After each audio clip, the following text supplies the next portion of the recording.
Hello friends, आज के इस वीडियो में हम ट्रिप सर्किट सुपरविजन रिले का वर्किंग प्रिंसिपल समझेंगे। ट्रिप सर्किट सुपरविजन रिले को हम सर्किट ब्रेकर के ट्रिप कॉइल और ट्रिप सर्किट के हेल्दीनेस को चेक करने के लिए इस्तेमाल करते हैं। तो ये जो ट्रिप सर्किट सुपरविजन रिले है, ये ट्रिप सर्किट और कॉइल को और ट्रिप सर्किट को कंटिन्यूसली मॉनिटर करता रहता है कि ये हेल्दी है कि नहीं है। अगर ये हेल्दी नहीं है तो ये हमको trip circuit supervision relay indicate कर देता है कि ट्रिप सर्किट अनहेल्दी है। अगर ये किसी कारण से ट्रिप कॉइल ख़राब हो गया है या ट्रिप सर्किट में कोई फॉल्ट है तो ब्रेकर ट्रिप नहीं होगा। फॉल्ट कंडीशन में अगर ब्रेकर ट्रिप नहीं होगा तो इलेक्ट्रिकल सिस्टम में हैवी डैमेज हो सकता है, बहुत बड़ा नुकसान हो सकता है। तो उससे बचने के लिए हम ट्रिप सर्किट सुपरविजन रिले का इस्तेमाल करते हैं। यहाँ पर एक डायग्राम मैंने बनाया है। इसमें ट्रिप सर्किट सुपरविजन रिले में देखिए 3 कॉइल होते हैं, ए, बी और सी। ये ए कॉइल जो है पोस्ट क्लोज सर्किट यानी कि जब सर्किट ब्रेकर ऑन होता है उसके लिए है, और बी कॉइल जो है प्री क्लोज सर्किट, जब सर्किट ब्रेकर ऑफ रहता है उस वक्त ये कॉइल काम करता है। और इन दोनों का यहाँ पर एक कांटेक्ट लिया हुआ है, ए और बी का नॉर्मली ओपन कांटेक्ट यहाँ पे इस्तेमाल किया हूँ। और ये जो ट्रिप सर्किट सुपरविजन का ये कॉइल सी है जो कि इसका मेन कॉइल होता है। ये कॉइल का ये कांटेक्ट हमने यहाँ पर नॉर्मली क्लोज कांटेक्ट हमने यूज़ किया है। ये हमको इंडिकेट करता है कि ट्रिप सर्किट अनहेल्दी है या हेल्दी है।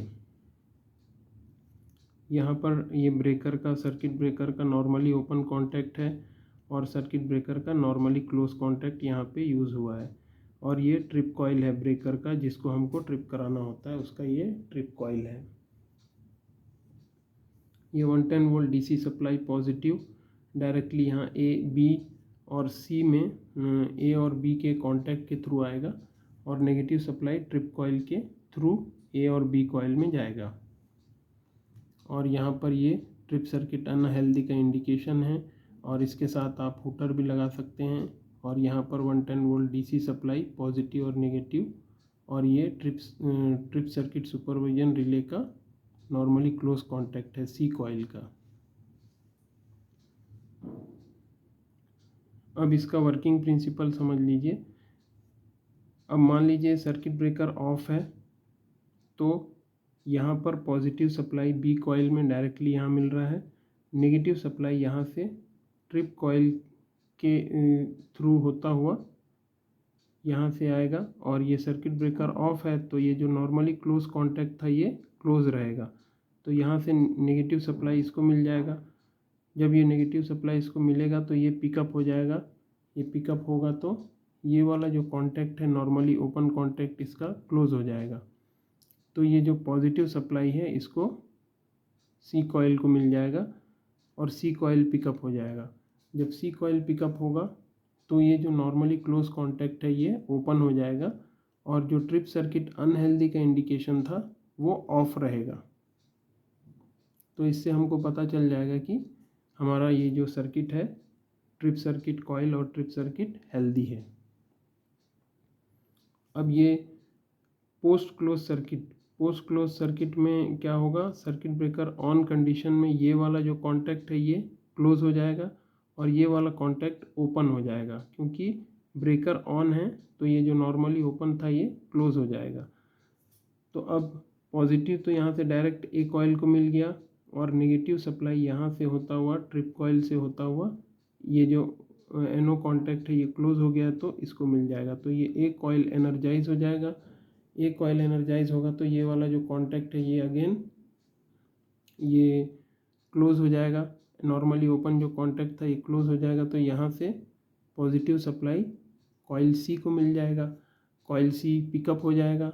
फिर ये जो नॉर्मली क्लोज कांटेक्ट था ये ओपन हो जाएगा, तो ये इंडिकेशन ऑफ रहेगा और ट्रिप सर्किट हेल्दी रहेगा।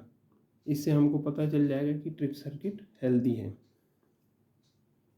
अब मान लीजिए ये ट्रिप सर्किट ओपन या शॉर्ट हो गया है, तो क्या होगा, यहाँ से जो करंट फ्लो होना था वो करंट यहाँ से फ्लो नहीं हो पाएगा, क्योंकि ये कॉइल ओपन हो गया है और शॉर्ट होने पर भी ये डिफेक्टिव कॉइल के थ्रू करंट जितना अमाउंट में यहाँ से फ्लो होना है वो इस कॉइल को नहीं मिल पाएगा, चाहे वो प्री क्लोज कंडीशन हो या पोस्ट क्लोज कंडीशन हो।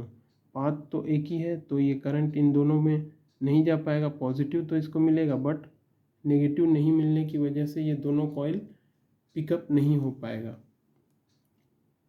अब ये दोनों कॉइल पिकअप नहीं होगा तो क्या होगा, ये दोनों contact normally open contact open ही रहेगा, तो ये सी कॉइल को पॉजिटिव सप्लाई नहीं मिल पाएगा। तो सी कॉइल को पॉजिटिव सप्लाई नहीं मिलेगा तो ये पिकअप नहीं हो पाएगा। तो ये जो इसका नॉर्मली क्लोज कॉन्टैक्ट था ये क्लोज रहेगा, तो पॉजिटिव सप्लाई यहाँ से इसको इंडिकेशन को मिल जाएगा और नेगेटिव सप्लाई तो डायरेक्ट मिल ही रहा है, तो फिर ये इंडिकेशन अनहेल्दी हमको शो करेगा। और अगर हमने हूटर कनेक्ट किया है तो हूटर भी बजेगा। उम्मीद है फ्रेंड्स ये वीडियो आपको पसंद आया होगा। अगर ये वीडियो आपको पसंद आया तो इसे लाइक और शेयर करें और चैनल को सब्सक्राइब करें। और इसी प्रकार की कंट्रोल वायरिंग सीखने के लिए मैंने डिस्क्रिप्शन में कुछ लिंक्स दिए हैं, वहाँ से आप कंट्रोल वायरिंग को सीख सकते हैं। अगर आप इलेक्ट्रिकल फील्ड में किसी भी पोस्ट में काम कर रहे हैं, चाहे इलेक्ट्रिशियन हो या मैनेजर हो या जीएम हो, कोई भी पोस्ट में आप काम कर रहे हैं तो आपको कंट्रोल वायरिंग ज़रूर आना चाहिए, क्योंकि कंट्रोल वायरिंग जब हम सीखते हैं तभी हम फॉल्ट फाइंड कर सकते हैं। तो कंट्रोल वायरिंग सीखने के लिए मेरे चैनल को सब्सक्राइब करें और इसको वॉच करें। Thank you very much.